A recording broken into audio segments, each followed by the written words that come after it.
Hello children, myself Poonam Srivastava. Today I am going to tell you hardware and software. As in previous chapter, we learn about types of computer. In this chapter, we are going to learn about parts of computer. Let's begin. A computer is a collection of various parts that work together. This is why it is also referred to as a computer system. It is made up of two parts, hardware and software. Computer विभिन्न भागों का एक संग्रह है जो एक साथ काम करते हैं। यही कारण है कि कंप्यूटर सिस्टम के रूप में माना जाता है। यह दो भागों में बना है, हार्डवेयर और software. Hardware, the parts of the computer that can be touched are called hardware. This includes all the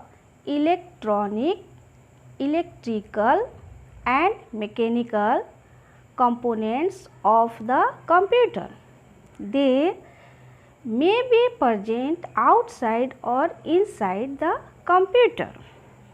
computer के जिस हिस्सों को छुआ जा सकता है उन्हें हार्डवेयर कहा जाता है।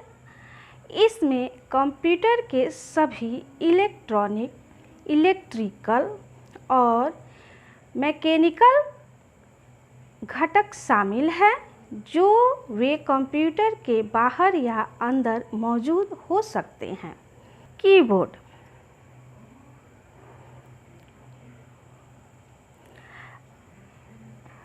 a keyboard is the most common hardware component of a computer. It is an input device which is used to enter text and numbers into the computer. It has a number of keys which are arranged in rows or blocks. Keyboard computer का सबसे सामान्य hardware घटक है।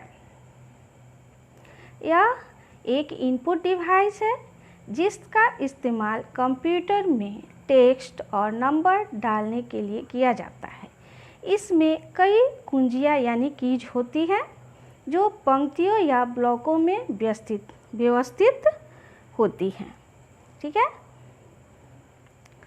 Some keys of keyboard are explained below. Keyboard की कुछ कुंजी नीचे दी गई है, इसे हम ध्यानपूर्वक देखेंगे। Alphabet keys, there are 26 alphabet keys spread over 3 rows on the keyboard, which are arranged after the numeric keys. You can type both small and capital letters using these keys. वर्णमाला कुंजियाँ 26 होती हैं जो कीबोर्ड पर तीनों पंक्ति में फैली होती हैं। यहाँ देख सकते हैं हम 1 2 3, ठीक है, जो संख्यात्मक कुंजियों के बाद व्यवस्थित होती है। आप इन कुंजियों का उपयोग करके छोटे और बड़े दोनों अक्षर लिख सकते हैं, यानी इस कीज का उपयोग करके हम कैपिटल लेटर और स्मॉल लेटर दोनों लिख सकते हैं। ठीक है। अब caps lock keys, to type an alphabet in capital you can press the caps lock key once and ensure that the caps lock indicator light is glowing.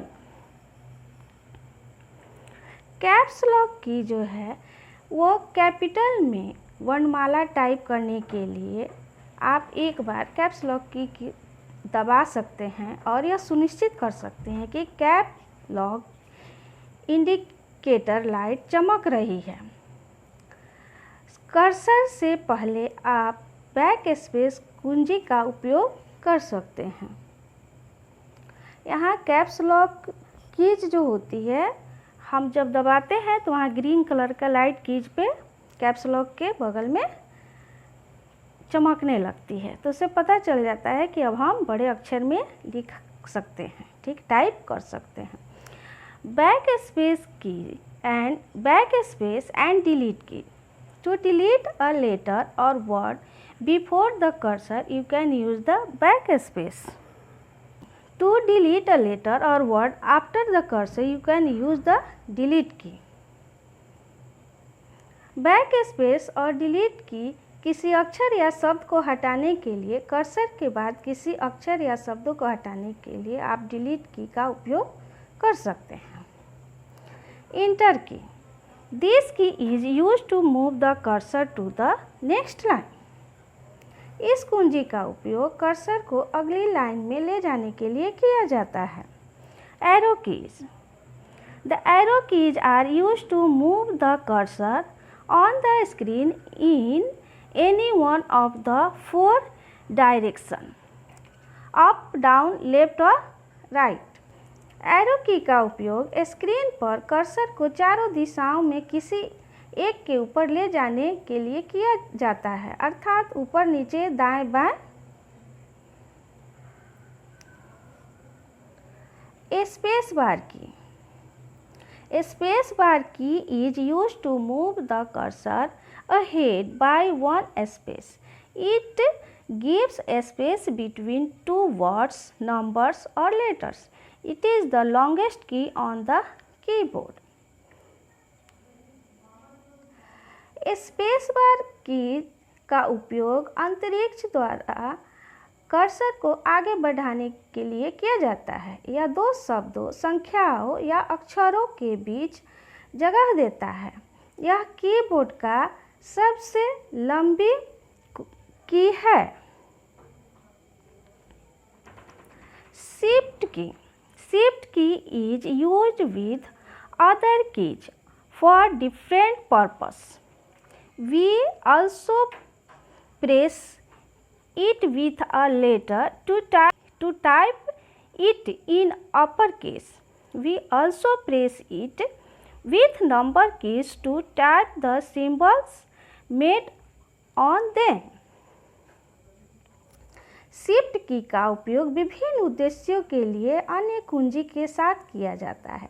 हम इसे ऊपरी मामले में टाइप करने के लिए एक पत्र के साथ भी दबाते हैं। हम उन पर बने प्रतीकों को टाइप करने के लिए इसे नंबर कीज के साथ भी दबाते हैं। अपर केस मीन्स हो गया कैपिटल लेटर, जैसे एक लेटर को बड़ा करना है उस समय शिफ्ट की यूज करते हैं। ठीक है, सभी बच्चे इतना ध्यान से पढ़ेंगे और अपने घर में सुरक्षित रहेंगे। धन्यवाद।